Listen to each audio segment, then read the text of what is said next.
Yeah. Do we have to say something? Yeah. Wow. I mean, I think that's so thank you. It's really nice for you. yeah, it was lovely to speak to you. But It was wow. thanks for explaining to everyone exactly what we're doing. So yeah. Oh, that Bye. magic. Take care, everyone. This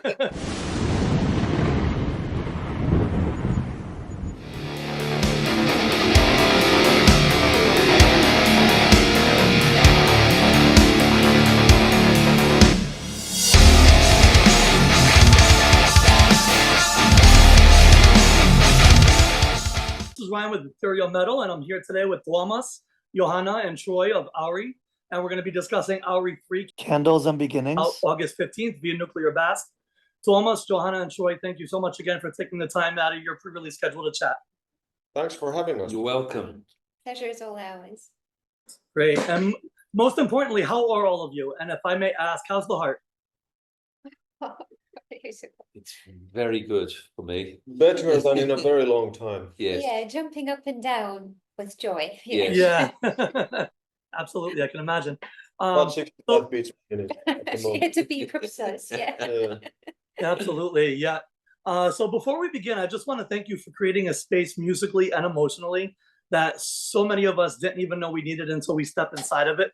Auri's music is simply something, isn't just simply something that we listen to, it's something that we feel beneath the surface, something that we live in for quite a while.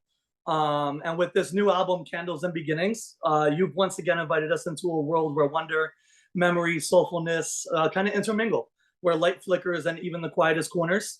And I'd love to explore not just the songs themselves, but the emotional truths, poetic threads that are lived within experiences that wove this tapestry together. Wow. Oh my goodness. Could we have that in writing so we could frame that up on the wall? And just, I'm tearing up here. Thank you so much for the kind words. Wow. I'd be happy to send it wherever I can send it that will get to you guys. I'd be happy to. Please do. I'd love to have it. That's beautiful what you just graced us with. Thank you. Absolutely. You're very welcome. Yeah. Do we have to say something? Yeah. Wow. I mean, I think that's so thank you. It's really nice for you. yeah, it was lovely to speak to you. But It was wow. thanks for explaining to everyone exactly what we're doing. So yeah. Oh, that Bye. magic. Take care, everyone. That's great. No, but for real though, honestly, your music really encapsulates not just music, but it kind of brings you into a different world, into a different time almost. Auri's music for me has always felt like a sanctuary, a realm that's just slightly removed from the temporal world. In creating Candles and Beginnings, what internal thresholds did you cross that felt like leaving the shore of the unknown and stepping into something timeless? I love your questions. They're like poetry. I mean, that's amazing. Oh, for Candles and Beginnings, I was so enraptured by your words. I completely lost the question. That line there, but thank you. Of course. Just about the new album. Yeah. What's going on? What's it about? I think we have been exploring further and further into the Auri world of unmapped territories yet, and discovering new colors in our toolbox and in our wonderful little universe, different hues musically and lyrically as well, topics. And it's again been a very similar process to the previous two albums. The music just arrives to us and then we weave it together into this compiled whole that is the Candles and Beginnings this time around. And it's always a process and a journey that leaves us in awe of the magic of music. Yeah. No, that's great. When you create as Auri, so obviously you're composing as yourselves, right? But outside of that, do you sometimes feel like you're channeling something ancient or unnamed? And have you ever written something and felt like it didn't come from you, but through you? Wow.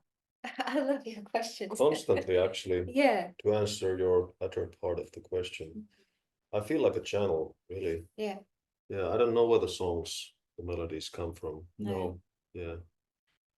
You really are a channel and a conduit for something much greater than yourself to arrive through you. And that's what keeps you so humble about it. There's no egos here. I mean, when you really tap into the core essence of music, there can be no egos because it's such a awe-inspiring moment to witness that, the arrival of a new song or lyrics. It's I'm getting chills even thinking about it. It's something very sacred and ancient, like you said, something. Yeah, absolutely. Yeah. Ancient, and what a moment it is when you realized after a meeting or after visiting a place, after something that somebody said that, wow, there's a song in there somewhere. I can't wait to explore it, how it would come. Yeah, absolutely.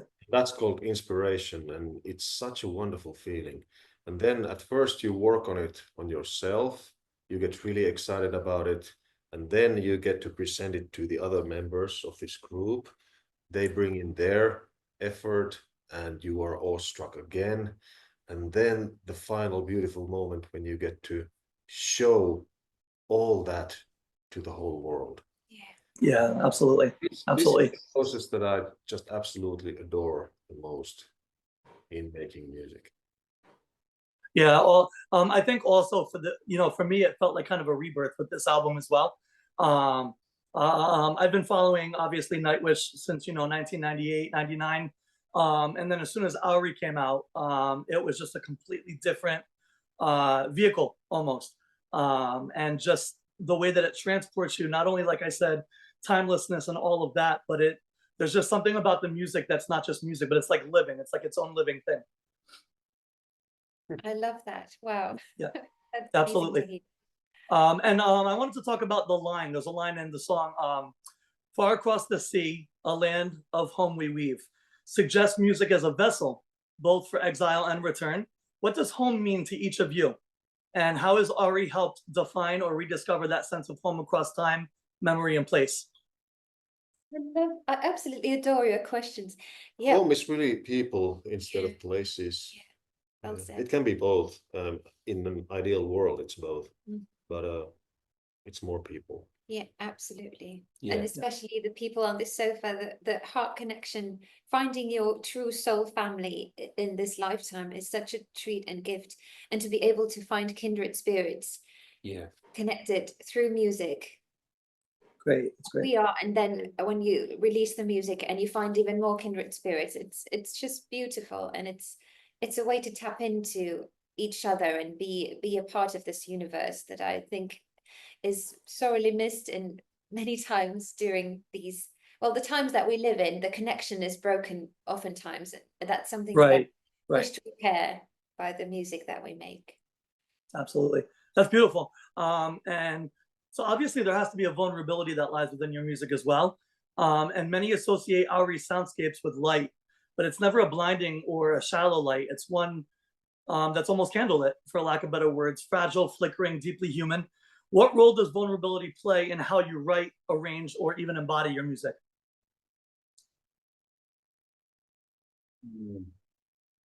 Well, I think it's always raw, isn't it? I mean, we're really open. We're always open and honest and authentic about the music. We never plan ahead.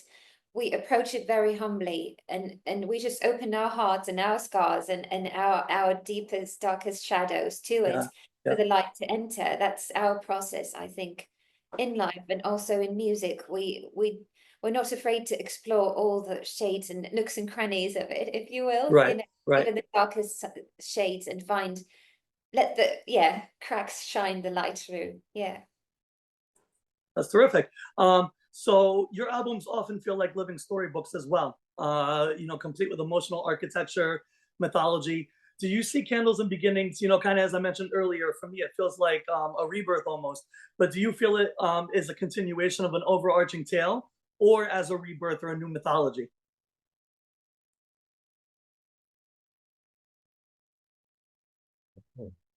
Wow.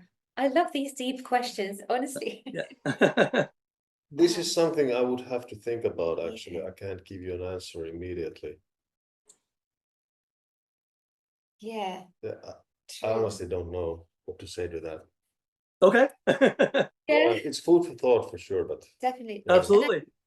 We work on such an instinctive level that we don't even know what we're doing half the time. It's just we play it by ear and we don't really stop to analyze what happens. It just comes and we appreciate it and we marvel at it, ourselves.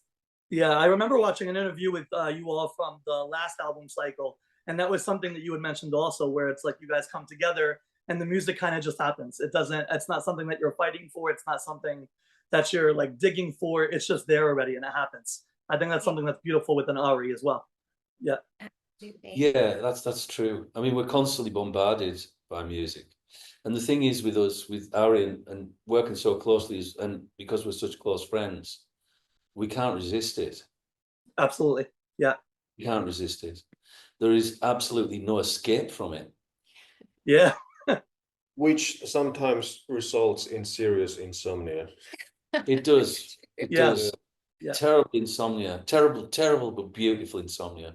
Yeah. I was gonna say there has to be a beauty to it. So Yeah, a really pleasant pain. Yeah. Yeah. All for but the why great. avoid it, right? Yeah. Well, we That's love great. the bombardment. We love it. Yeah. We love Yeah, the it's a bombardment. blessing. Knows roads to Terabithia. Come travel within. Arrive to reclaim all sweet memories made when we felt those merry. As light as the summer rain. Living the scent, we can dance and call laughter still. Oh, Johnny, love you remember. Come surrender to catch a sunrise. I know Museum of Childhood is the next single coming out. It's rich with memory and metaphor. If each of you were to place one intangible thing from your own childhood in a museum, something not seen but something felt, what would it be and how might it echo throughout the album? Perfect. One thing felt but not seen, was it? One thing. Yeah. There's a song called Walking in the Air from the movie called The Snowman. And when I Yeah. first heard that in 1982 on Christmas Eve, it changed everything for me. For the Yeah. first time in my life, I realized what music can do to a human being. And it changed everything. I was 6 years old. Oh, wow. That's beautiful. Yeah. Well, to me, your question made me think of my grandfather and all the imaginary friends we used to have growing up. That was Oh, something wow. that really Okay. sparked my imagination, and the energy of stories and fairy tales was always there growing up. My grandmother used to read me stories that would spark my imagination and make it run wild. And with my grandfather, we used to play together, and we'd have Yeah, absolutely. friends. Yeah. So yeah. No, that's wonderful. I suppose with me, my dad, I used to, from a really early age, I used to sit with my dad in Okay. darkened rooms with my dad, and hearing the needle go onto the vinyl, and he'd go, listen to this, listen to this. And then the opening of Dark Side of the Moon would start, and I'd be 10. You know, that had a profound effect on me, almost as much as the effect of when I was around about the same age as Tuomas when with Walking in the Air, falling into a bush of nettles and I was wearing shorts, and I got stung all over my legs with nettles. And then it was pointed out to me that if I could find a certain plant, it would stop the stings. They're called dock leaves, and they grow near nettles. So the antidote to the nettles was right next to it. 6 feet away. Yeah. So I'm covered in stings, and my friend got these and was rubbing them on my legs, and the pain went. And that had a massive effect on the way I interacted with the world, and realized that there's magic in the world that is in the real world, but isn't kind of it. That there's mystery underneath everything. That's awesome. That's very true. Yeah. No, that's terrific. Thank you so much, all of you, for sharing those. That's great. I also wanted to touch on the Lion Inn at Blakely Ridge, features as a beloved touch point. What is it about that remote place that mirrors Auri's ethos? Is it the stillness, the isolation, the storytelling soaked into the stones? What is it exactly? Love that. Yeah. The place is very dear to us. It's something that you have to visit to really appreciate its magic. It's hard to put into words. I mean, we can try our best, as we've tried on these interviews. But that was a really good description there. The isolation, seeping into the songs.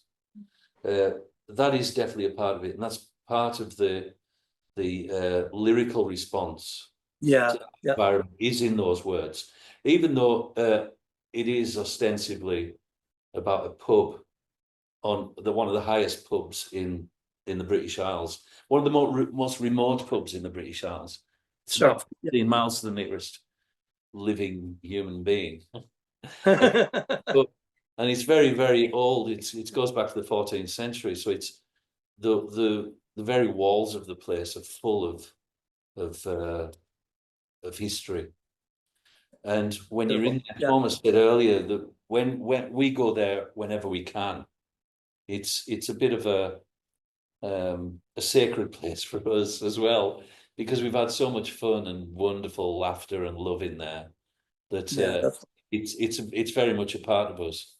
And that solitude, the solitude and the contrast between the solitude and the intimacy of the fire and the real hills and the low ceilings and the ancient stones and everyone being in there and the warmth of humanity in there, and outside there is just the coldness and sparseness of a land that there's no life on, you know. Right. There is a microcosm there, which I think is wonderful. There's a fantastic. Are you familiar with the Venerable Bede? Yes, actually, yeah. Yeah, well, the Venerable Bede said a fabulous thing when he was asked to describe life and death, and he said it's like a wonderful castle room, a room in a castle full of light and gaiety and fire and dancing and singing, and a bird flies through the window and passes out of the darkness and out of the weather and out of the darkness, flies through this light, this massive whirlwind of humanity, flies through it and straight out the other side back into the darkness. And that was it. That really hit me as a symbol of life. We are like that bird. We fly out of the darkness into vivid light and straight out of the other side in a brief instant. And the Venerable Bede, he wrote that in the 9th century. We flutter things forever. Yeah, we do. And it's really important that we hold these things and that we live by them as well. Yeah. It's a very stoic thing to live by, but to me it's an obvious fact. Personally. Yeah, absolutely. I always love that metaphor. No, it's great. And honestly, visualizing, I actually took the time to look at what the Lion Inn actually looked like, because I had never seen a picture of it before. And now that you're describing this, I can almost like envision this happening there as well. Well, you could be the bird flying through the window, right through the middle of it and out the other side. Exactly. That's great. So Auri's music isn't just heard, it's inhabited. How do you decide when less is more? That is, how do you know when a song is asking for restraint rather than grandeur? Is there a moment on this album specifically where silence was your most powerful instrument? Yeah, it's impossible for us to do that. Yeah. We have no control. We just can't do it. We don't go for we don't. I mean, to flippancy aside, we try not to restrict ourselves at all. You know, if something needs to sound grand and vast, then we will go for it. We will go for it unashamedly and without fear, and we don't care what anybody thinks. We will go for it, and vice versa. If something needs to be really tiny and little, then we'll do that. You know, whatever the music tells us to do. Yeah, it's what it calls for, right? Yeah. Yeah. Absolutely. And through trial and error, we test out different things, and once we get all the ideas tested out and out of our systems and take a step back and look at the big picture, we just know what it needs and what it doesn't, what it can do without. Exactly. It's more powerful to have silence in places where there were some things that just didn't fit, and we are brave enough to leave things out as well when needed, aren't we? Yeah. No, that's great. And for me, the word candles in the title evokes a sacred space, vigil, and intention. Do you see Auri's work as a spiritual act, not in dogmatic terms, but as something that connects you and the listener to something beyond yourselves? Certainly. Absolutely. Well said. Yeah. That's Yeah. that's our raison d'etre. Exactly. Yeah. That's well described, the effect of music. Yeah, Truly. that's it. It's really important to us. Yeah. Great. So I wanted to jump in really quick to your very first live performance coming up very soon. With the band about to perform live for the first time, what do you imagine will happen to Auri's music when it breathes through a shaped physical space with others, when eye contact, breath, and silence all join in on the ensemble? Oh, I love that. You really are a poet. It's Oh, no, I'm beautiful. not. The Yeah. first show is happening in 6 weeks and 1 day. Yeah. Not Yeah. that I'm counting, but It's not counting or anything. How many hours? yeah, about Yeah. this hour. About actually. this, yeah, would be. Mm. But indeed, like you said, to connect, lock eyes with somebody in the audience or someone on stage, because I mean, eyes are our windows to our souls, Absolutely. and Yeah. combined with the music, and I mean, I'm just hoping, because the love that we feel for each other and for this life and this ephemeral moment that we get to be here on this planet is so vast that we can hardly contain it in our bodies. Yeah. So to be able to pour that into the music and then experience the music with other people. I mean, I'm getting chills even thinking about it. It's something very awe-inspiring, and I'm just so grateful to finally be able to share this experience with other kindred spirits and souls who come to share these special nights with us. We've dreamed about doing this for nearly 15 years. I was gonna say, I can imagine probably since day Yeah, one. and finally it's about to happen. Yeah. And of course, Yeah. the love that we've found ever since we've been around, it's almost put us on the top of the world. Yeah, absolutely. Absolutely. Hey! Yeah. And we Gotta get really, it. we hope that the listeners there and the people sharing the evenings with us really can tap into the same love and the same heart that we have in our chests. We hope so. Yeah, Truly. no, that's gonna be great, amazing. I really wish I was out there to be able to witness it. Maybe, who knows, in the future you might make it to America, right? We might, we hope so. Yeah, no, that would be great. See you there.